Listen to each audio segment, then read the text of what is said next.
15. Pedro chega à sua casa. Na empresa onde trabalhava, Rúbia sentia-se um pouco mais à vontade. O constrangimento do início, devido à gravidez, havia diminuído, e os colegas se acostumaram sem fazer mais perguntas. Contudo, quando se deparava com Jefferson, fugia ao olhar, inibia-se e, se podia, desviava do caminho.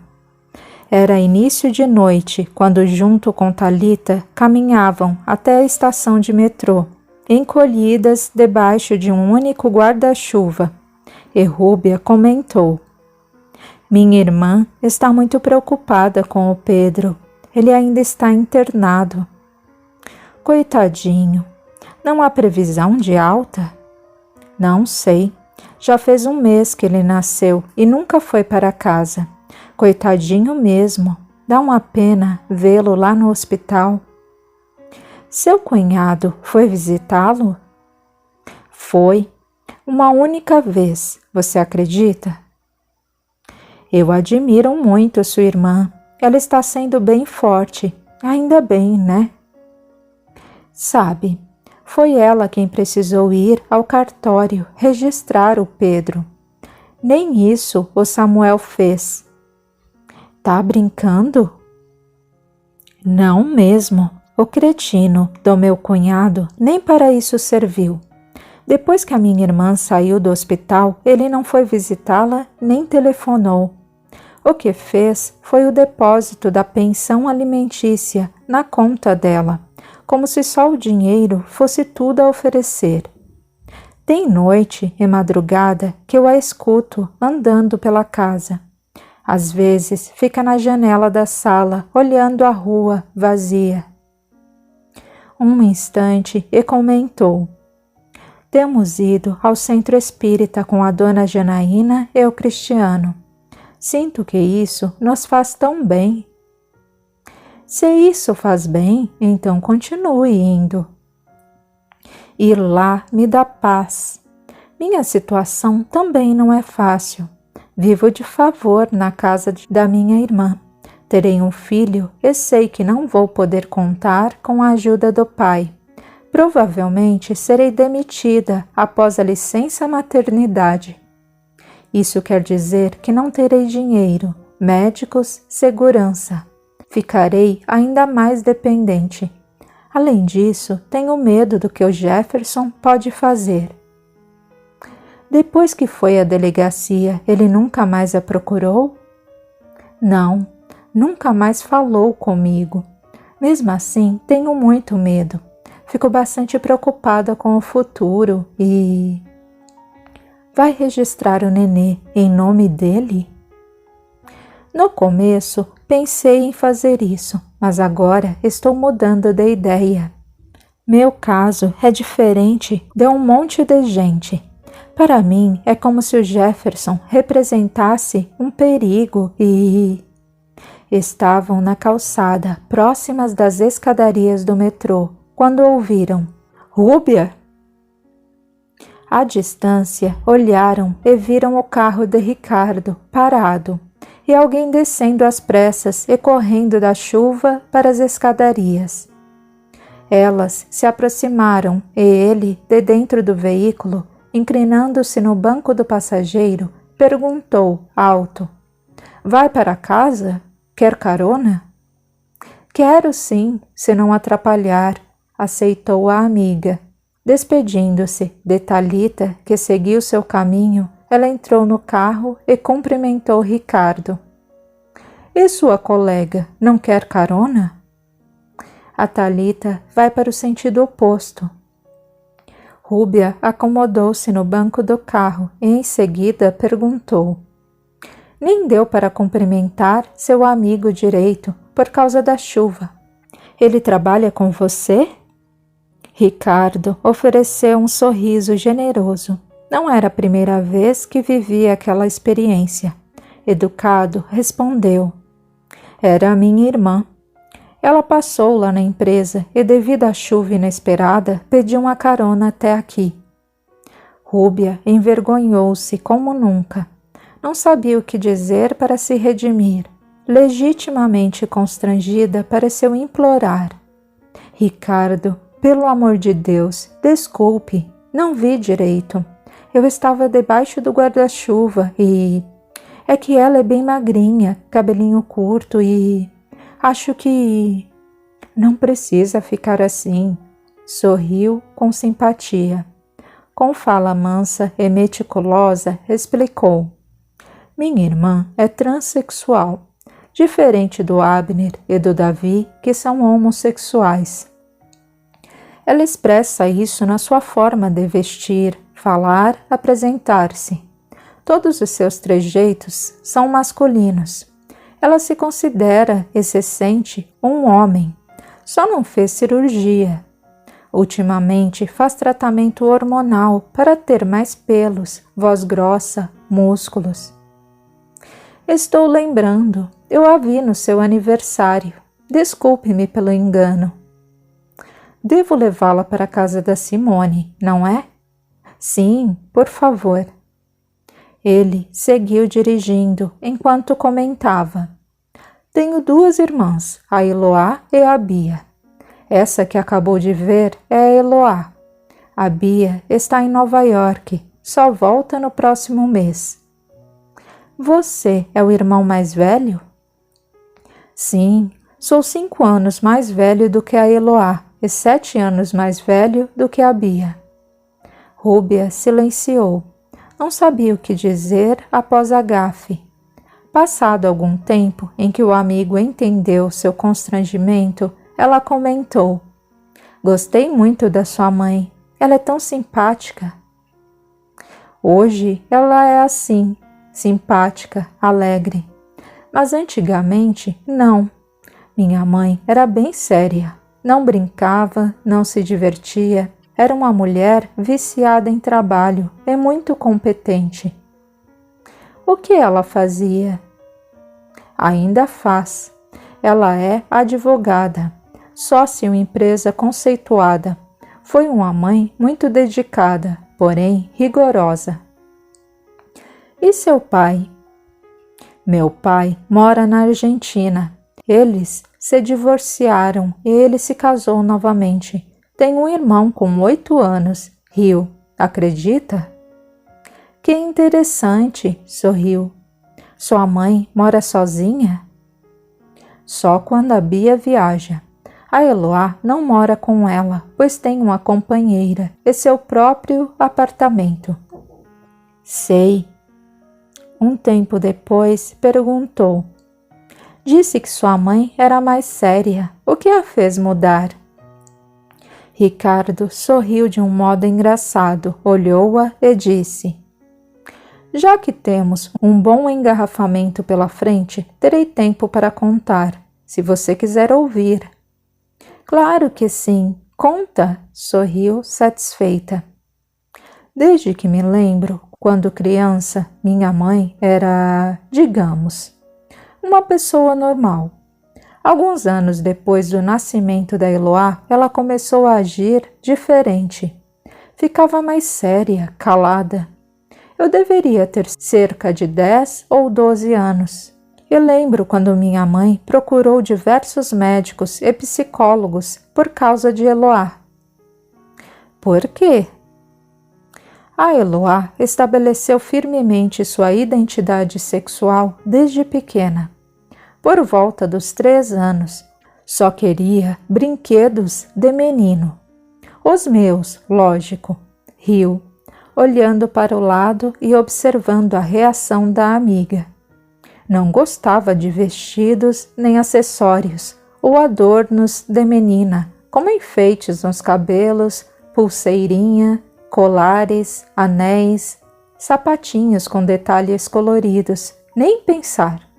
Ela os tirava, chorava, não queria sair de jeito nenhum. Ao perceber isso, minha mãe não se conformou. Procurou médicos pediatras, médicos psiquiatras, psicólogos e nada.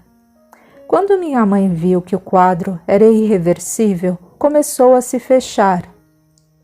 A Eloá, após os 12 anos, mais ou menos, não podia mais ser controlada. Tudo nela era masculino, desde seu jeito até suas roupas. Uma vez cortou o próprio cabelo sozinha, porque minha mãe queria que ela os deixasse compridos. E sua outra irmã? Completamente diferente. A Bia parece ter nascido dentro do mais refinado shopping center e já usando salto alto. Riu. É feminina da cabeça aos pés. Só que... Bem, deixe-me contar sobre a Eloá e minha mãe. Depois falarei da Bia. Breve pausa e continuou. Por ser mais velho, curioso e observador, percebi que a Eloá tinha amizade com meninas e que não era só amizade. Minha mãe ficava revoltada. Elas brigavam muito. Essa minha irmã formou-se em engenharia civil, profissão nada feminina, em minha opinião. Tentei trazê-la para trabalhar comigo, por ser ótima profissional, mas ela não quis. Começou a trabalhar para uma grande construtora, onde está até hoje, e se dando muito bem. Algum tempo atrás, ela conheceu a Susana. Namoraram e decidiram se unir. Essa foi a gota d'água para minha mãe, que não aceitou. Brigou, ofendeu e não queria nos ouvir quando procurávamos amenizar a situação, fazendo-a entender. Breves segundos e contou. O Abner e eu éramos amigos há muito tempo e eu desabafava muito com ele sobre minha irmã. Foi nessa época que fiquei sabendo sobre a homossexualidade dele. Nunca tinha percebido que meu irmão era gay? Não, nunca. Para falar a verdade, fiquei um pouco impressionado. Não imaginava que ele fosse gay. Porém, vi que isso não interferia em nossa amizade. Ao contrário, ele podia entender muito bem o caso da minha irmã e ajudou a me esclarecer imensamente. Continuamos mais amigos do que nunca. Foi graças ao Abner que deixei de ser ignorante. Compreendi melhor a Eloá e nos tornamos mais amigos, pois apesar de aceitá-la, eu não a entendia. Nessa época, minha mãe se tornou mais séria e fechada do que nunca e mergulhou no trabalho. Então, para piorar a situação da minha mãe, a Bia, minha irmã mais nova, começou a se compreender melhor e descobriu que era assexuada. Ricardo silenciou, esperando a mesma pergunta de sempre, quando falava com alguém sobre esse assunto. Não demorou e surgiu. Assexuada? O que é isso? Assexuada é a pessoa que tem indiferença ao sexo, à prática sexual. Não tem vontade de se relacionar com ninguém. Ela não sente atração sexual nem por alguém do mesmo sexo, nem por alguém do sexo oposto. Nunca ouvi falar. Mas existe. A pessoa assexuada não é gay. Não tem problemas hormonais ou físicos. Não é transgênero. Não tem transtorno e não sofreu traumas. Ela simplesmente não quer, não gosta, não tem necessidade. Não tem interesse em se relacionar sexualmente com ninguém. Elas se privam, abstêm-se do sexo e lutam pelos seus direitos e pronto. Há os que querem, inclusive, lutar para que a assexualidade seja reconhecida como a quarta orientação sexual, pois já existem os heterossexuais, os homossexuais, os transgêneros e agora os assexuados. Alguns grupos já começaram a aparecer nas passeatas gays pelo mundo, porém são grupos bem menores que os homossexuais. Não sei se entendi, mas se essas pessoas são assexuadas, ou seja, não gostam de sexo, penso que seria mais fácil simplesmente não praticar sexo e pronto. Por que precisam defender direitos, levantar bandeira a respeito do assunto? Só ficarem quietinhas não basta? Não é tão simples assim, Rúbia. Os assexuados experimentam muito preconceito por terem esse comportamento. Eles acham que já basta. Os amigos os confundem com homossexuais só por não vê-los ficando, namorando, beijando, saindo com alguém. Sempre existe a pressão da sociedade em relação à vida íntima dos outros. No convívio diário, no serviço, academia, clube e outros lugares, com o decorrer do tempo, os outros querem saber com quem você ficou, quem namorou, com quem transou. E quando a pessoa assexuada não tem o que contar, não revela sua vida particular, acham que ela é homossexual ou transgênero. Entre os assexuais ou assexuados, que eu saiba, existem dois grupos. Os assexuados românticos são os que conseguem namorar, apaixonar-se, casar, sem que haja sexo entre eles, e até ter filho por inseminação artificial. Muito mal um beijinho para alguns. Os outros são os assexuados não românticos. Eles não aceitam carinho, não se apaixonam, não têm qualquer contato íntimo, nem beijinho ou carícias. Como tudo que existe, sempre tem gente do contra. Aos que não acreditam na existência da assexualidade, porém ela existe. E pesquisas com animais, como ovelhas, cordeiros, ratos e outros, confirmam que na natureza essas pessoas não estão sozinhas, pois existem em outras espécies criaturas na mesma condição assexuada.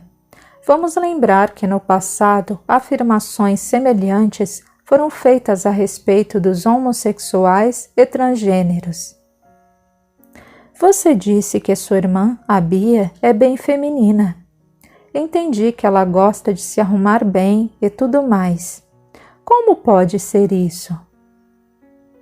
Ser assexuado não significa deixar de ter gênero feminino ou masculino, muito menos deixar de se cuidar. De fato, a Bia é bem feminina.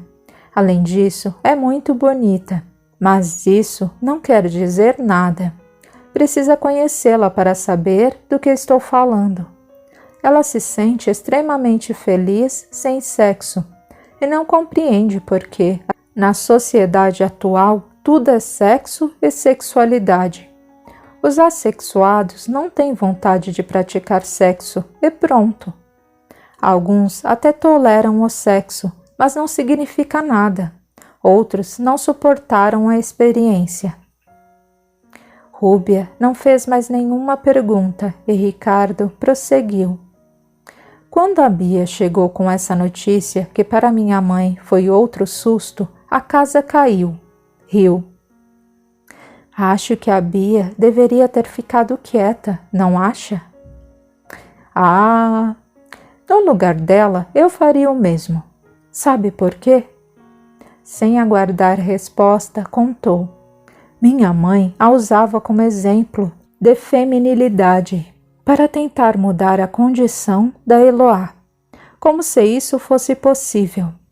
Também fazia cobranças à Bia, perguntando quando é que ela iria arrumar um namorado, casar, lhe dar netos. Esse tipo de coisa. Então, a Bianca não aguentou a pressão cada vez maior e contou. Disse que namorou, beijou, relacionou-se sexualmente sem vontade. E foi um horror. Não queria mais saber do contato íntimo. Disse que sofreu muito no início, principalmente durante o período em que não se compreendia. Via as outras amigas animadas, interessadas nos garotos, mas ela não sentia nada. Quando buscou compreender sua condição, descobriu-se assexuada. Depois que passou a se entender melhor e saber quem era, a Bia disse que começou a ser feliz de verdade. Ela não gosta de sexo e pronto. Vive bem com isso. Por mais que pareça incrível, ela tem um namorado norte-americano, que também é assexuado. Rúbia sorriu e perguntou, curiosa: como pode ser isso? É difícil encontrar um cara legal para namorar, e ela, que não gosta de intimidade, arrumou um com uma condição tão rara como a dela? Como namoram? Neste mundo encontramos de tudo. Também fico interessado em saber como namoram. Riu junto. Um dia não aguentei e perguntei. Ela me disse que eles são assexuados românticos.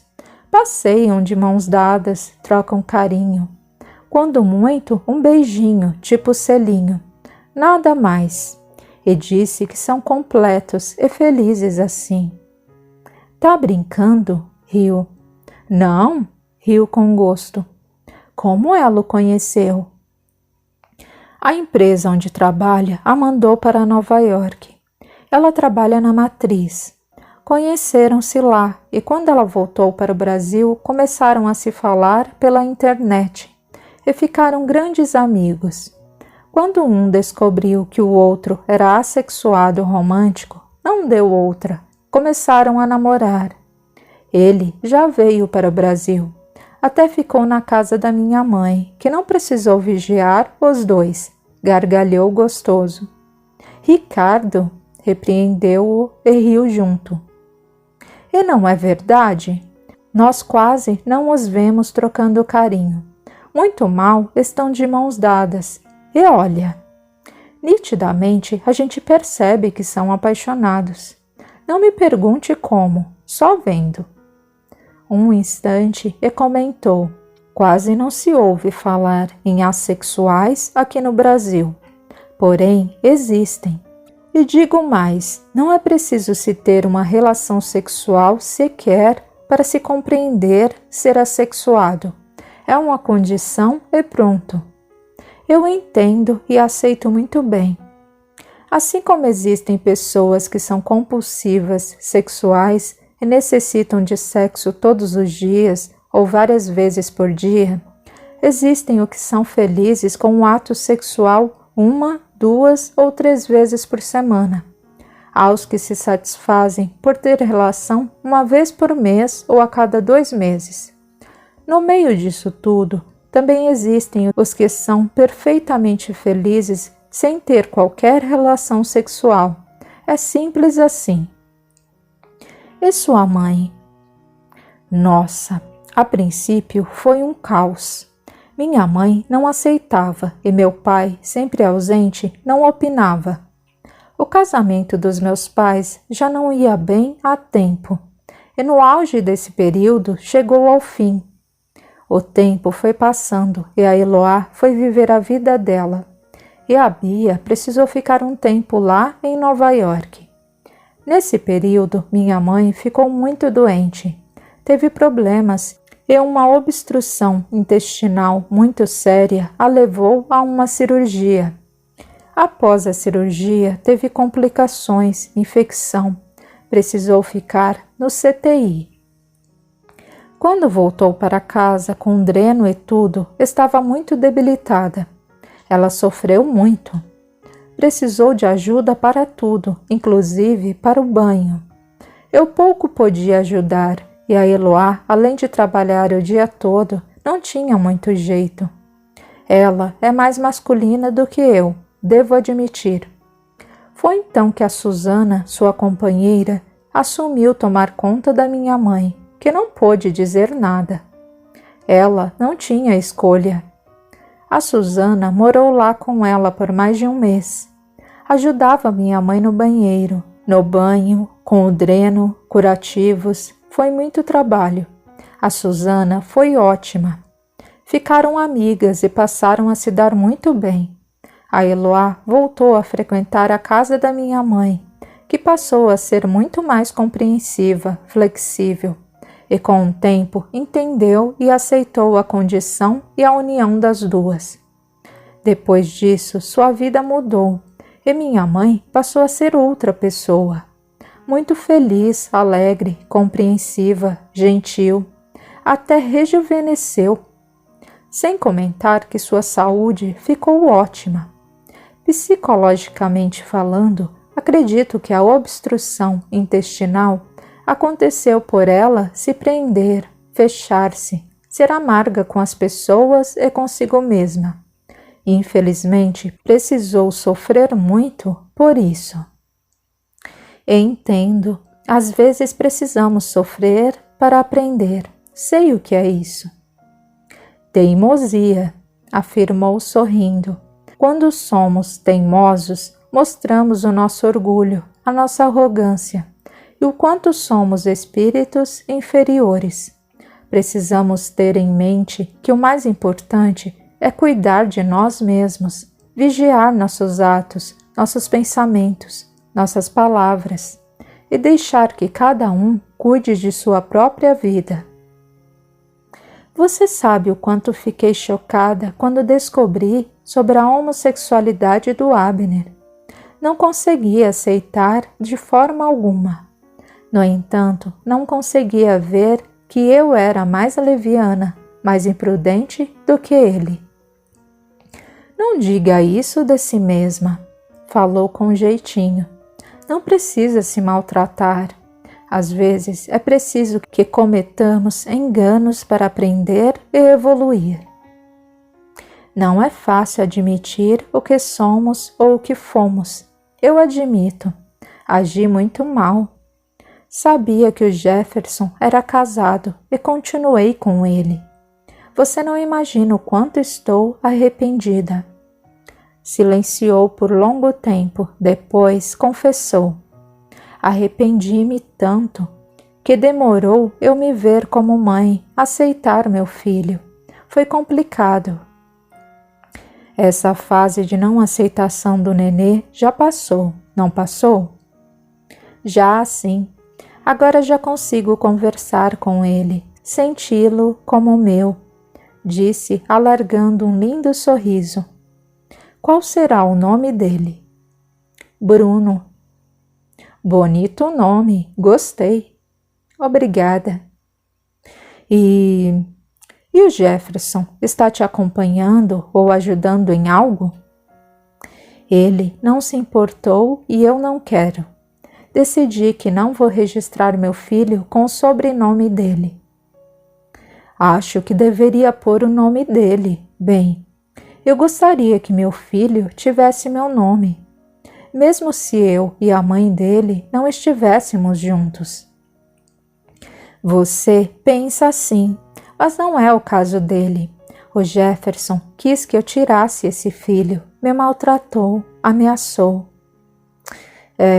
Eu sei. Não vou esconder do Bruno sua origem. Vou deixar para ele decidir se quer ou não o nome do pai em seus documentos. Para mim é bem estranho ver um homem rejeitar o filho, como que está acontecendo. Não consigo me ver longe do Renan. Sabe, quando me divorciei, nossa, para mim foi o fim do mundo. Isso aconteceu na época em que minha mãe operou. Essa foi uma das razões de ter me distanciado um pouco dela. Eu estava péssimo e não queria que ela me visse daquele jeito. Foi quando começou a ir lá em casa, não foi? Isso mesmo. Eu não tinha para onde ir. Fiquei muito contrariado e o Abner, como sempre, me dando a maior força. Por que você e sua esposa se separaram? Foi de repente, algo totalmente inesperado. Para mim, nosso casamento estava perfeito. Um dia, sem mais nem menos, a Flora disse que estava insatisfeita e precisava de um tempo. Pensei que fosse brincadeira, mas não era. Demorei uma semana para acreditar. Isso porque ela passou a dormir no quarto do Renan, depois de pôr um colchão lá no chão. Fiquei louco. Não conseguia trabalhar nem comer. Não prestava atenção em nada. Minha vida ficou sem sentido. Não havia explicação. Sentamos, conversamos muito por várias vezes, mas não teve jeito, ela queria o divórcio. Eu me acabei. Aluguei um apartamento e me mudei. Assinei o divórcio e concordei com tudo o que ela queria. Entrei em depressão e busquei a companhia de amigos, pois não queria ficar sozinho. Um medo terrível da solidão me abateu. Também decidi não me envolver com mais ninguém. Foi nessa época que o Abner me levou ao centro espírita e me apresentou a dona Janaína e aos filhos. Passamos a ser amigos. Frequentei sua casa e conversamos bastante. Isso me ajudou imensamente. Comecei a ir ao centro espírita e fui me recompondo. Algum tempo depois, fiquei novamente arrasado quando soube que a Flora ia se casar. Com o tempo, me acostumei à ideia. Hoje, por causa do Renan, mantemos laços de amizade. O que me deu muita força foi o fato de eu ter meu filho. Precisava ficar em pé, íntegro, por causa dele. Somos muito ligados. Nós nos falamos todos os dias por telefone. Nos vemos várias vezes por semana. Eu o acompanho em tudo. É muito importante ser amigo do filho, principalmente em caso de separação. Você se dá bem com o atual marido dela? Nós nos respeitamos, nos tratamos bem. Para mim é o suficiente. Não tenho necessidade de estreitar a amizade com ele.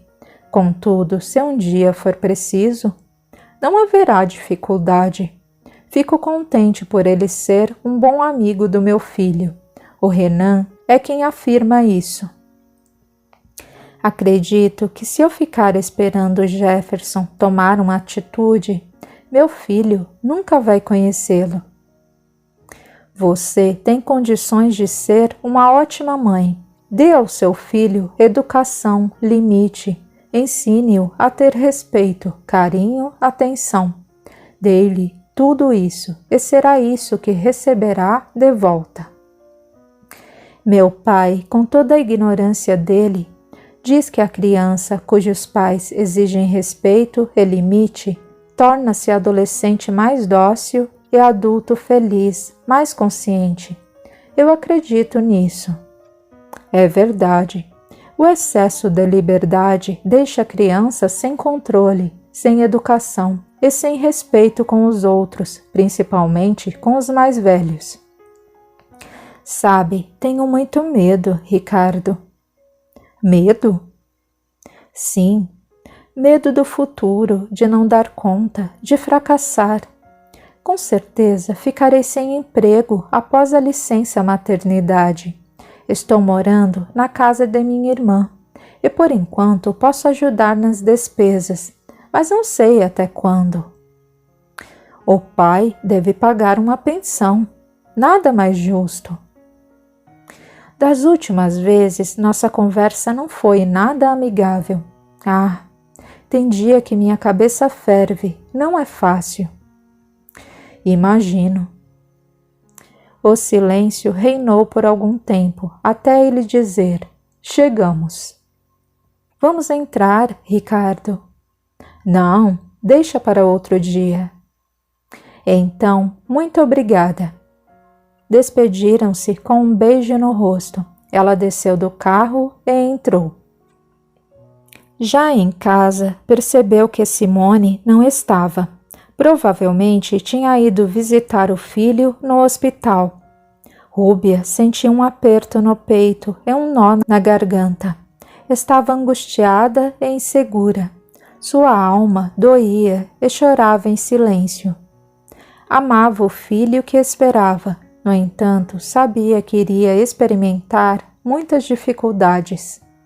Tudo poderia ser diferente se tivesse dado atenção ao que seu irmão lhe falou quando tomou conhecimento de seu relacionamento com Jefferson. Tinha consciência de que um caso com um homem casado só poderia terminar em dor, contrariedade, frustração e muito rancor de ambas as partes. Faltou-lhe prudência e controle das emoções. Foi muito impulsiva, entregando-se à felicidade falsa e efêmera. Sabia que deveria planejar a vida, o futuro e ter metas. Mas de que jeito? Sem segurança no emprego, sem um companheiro para lhe dar apoio e ajudar com o filho a caminho, seria muito difícil. Às vezes acreditava que seu pai a chamaria de volta para morar com ele e a mãe. Isso também não lhe agradava. Não se sentia confortável com essa situação. Estaria dependente da mesma forma. Agora conhecia o preço e o peso da responsabilidade. Casa, roupa, alimentação, medicamentos e tantas outras necessidades iriam pesar sobre seus ombros. De repente, um barulho tirou-a das reflexões. A porta principal foi aberta lentamente e Simone entrou bem devagar, trazendo no colo, envolto em cobertor, seu pequeno filho. Ao ver a irmã, Simone sorriu e sussurrou, satisfeita: "Bem-vindo à sua casa, meu filho. Este é o nosso lar." Em seguida, virou-se para Rúbia e disse: "Ele está dormindo. Recebeu alta hoje." Atrás de Simone entrou Cristiano, trazendo nas mãos uma sacola e um envelope em que provavelmente teria documentos e exames hospitalares. Rúbia apressou os passos em direção da irmã e com cuidado abaixou a dobra do cobertorzinho para ver Pedro. O garotinho dormia profundamente. Agora, bem de perto, a tia pôde observá-lo melhor e seu sorriso foi se fechando, sem que percebesse. Começou a ficar impressionada com a aparência do sobrinho. Seu rostinho apresentava deformidades leves. As orelhas eram deslocadas, bem para baixo, próximas do maxilar. Tinha fissura no lábio, punho cerrado em uma das mãos e a outra apresentava um dedinho a mais. Sentindo uma amargura indescritível, Rúbia tentou disfarçar sua impressão ao ver o sorriso singelo no rosto da irmã. Abraçou-a com cuidadoso carinho. Depois se curvou para o menininho, beijou-lhe no alto da cabecinha e murmurou: "Bem-vindo, Pedro. Deus te abençoe." "Obrigado, titia." Imitando uma voz baixa e infantil, Simone respondeu na vez do filho.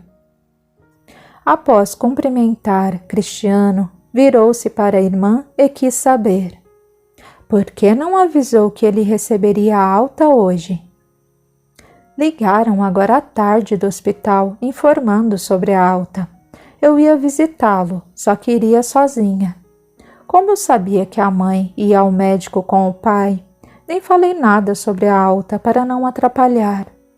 Eles aguardaram quase 2 meses por essa consulta. Telefonei para o Abner, mas estava vistoriando uma obra, por isso não o avisei. Antes que eu fizesse, ele me contou que estava animado e bem ocupado com algo. Decidi não atrapalhar. Pensei em chamar o Cláudio, meu amigo, mas ele não podia, estava dando aula.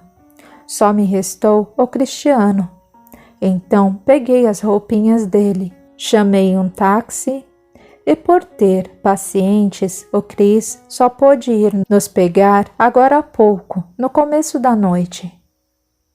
Como é bom termos amigos, reconheceu Rúbia com leve expressão de sorriso. Obrigada, Cristiano. Ora, não fiz nada, constrangeu-se. Virando-se para Simone, sugeriu: é melhor pô-lo no berço, não acha? Sim, é mesmo, concordou prestimosa. Simone foi para o quarto de Pedro enquanto Rúbia, imóvel na sala, não saía do lugar. Cristiano acompanhou a amiga. Quando voltou, encontrou a outra na sala, na mesma posição. O que foi, Rúbia? Ela colocou as mãos no rosto, cobrindo a boca e parcialmente o nariz. Sentou-se lentamente e chorou em silêncio. Não gostaria que a irmã ouvisse. O rapaz se aproximou, sentou-se ao seu lado e puxou-a para um abraço. Recostando seu rosto em seu ombro, perguntou: Por que está assim, hein? É muito triste. Fiquei impressionada. Calma, não fique assim. Você está sensível por causa da gravidez e... A Simone não pode me ver desse jeito, disse secando o rosto. Afastando-se do abraço, suspirou fundo e confessou: É tão difícil agora. Antes, no hospital, com o vidro e a distância, não dava para vê-lo direito. Procure ser forte. Será bom para você e para sua irmã. Não há como corrigir a condição do Pedro. Não há o que conforte vocês agora.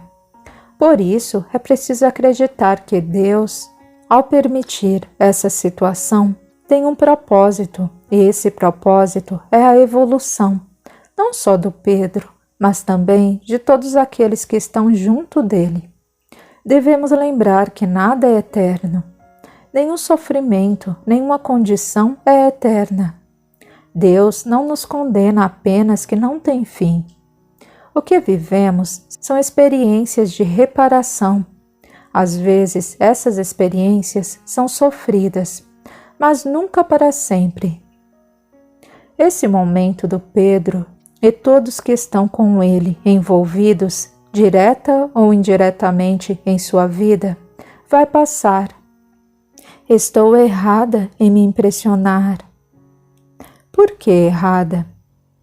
Sem aguardar por uma resposta, Cristiano explicou: Não há erro algum. Erro seria fazer alarde, exclamar: Nossa, como ele é diferente! Olha a boquinha como é! Essas e outras observações são inconvenientes, erradas. Não devemos apontar as diferenças dos outros. Impressionar-se faz parte da surpresa, seja ela boa ou não. Você ficou admirada por causa da sua sensibilidade. Fiquei com certo medo, murmurou. Do quê? Do meu nenê nascer assim.